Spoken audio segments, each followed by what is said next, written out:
There's another court case that is in the headlines that we also know about, and this one is a civil case against Cosby filed by 7 women who claim that he defamed them. And Bill's wife of almost 52 years, Camille, who we all know is the reason that there is a Claire Huxtable, is set to give a deposition tomorrow. Now, last week, her lawyers tried to block the motion to have her deposed on the grounds of spousal immunity. But remember this, a U.S. District Court judge rejected that request to halt the deposition because of Camille's dual role. She is not only his wife, but also his business manager.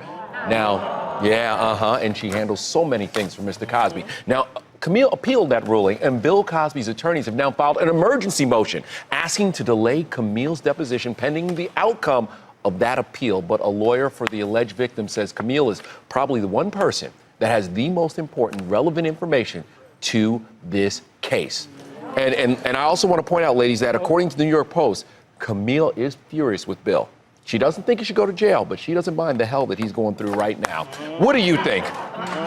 My question is, do you think Camille Cosby should be deposed? Yes. Yeah. I think she definitely should be deposed. I want to say this. I hate that she's going through this because she fell in love with a young man, a young actor. You know, here's this guy making history, winning the Emmys and doing things in higher education, and look at what it's come to. But because she had that dual role of being the business manager, then you can't evoke, or you shouldn't evoke, spousal privilege to this. But the other issue is Bill Cosby made a lot of money on his character. His character was his commerce, and he was getting rich on his reputation. And she would be a partner in that. I think what Camille Cosby need to do, she need to separate herself from the lawyer that is representing Bill Cosby, lawyer up on her own, and fight this battle separately and say, I'm not involved in this. I'm not, like, very educated in the law, but I just have a problem with the whole idea of spousal immunity.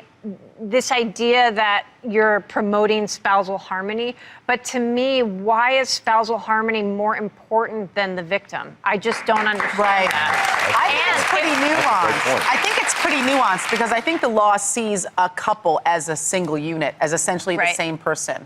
And the idea is that if you see the couple as a unit, if the person who's been charged with a crime is protected from self-incrimination, the spouse is essentially under the rubric of self-incrimination. They can't incriminate the spouse because they are essentially seen as a representation of the spouse. In this particular case, though, I think that only applies to criminal cases. I'm not a lawyer. I think civil cases are different. I think you're right. I think she needs to separate. Look, if this was my husband, this is a lot of smoke for there not to be any fire. Do you know what I'm saying? At this point, I would separate myself. He was his business manager. She must have seen all those bills coming in for apartments that he was checks he wrote to women to keep them quiet. She must have seen it all.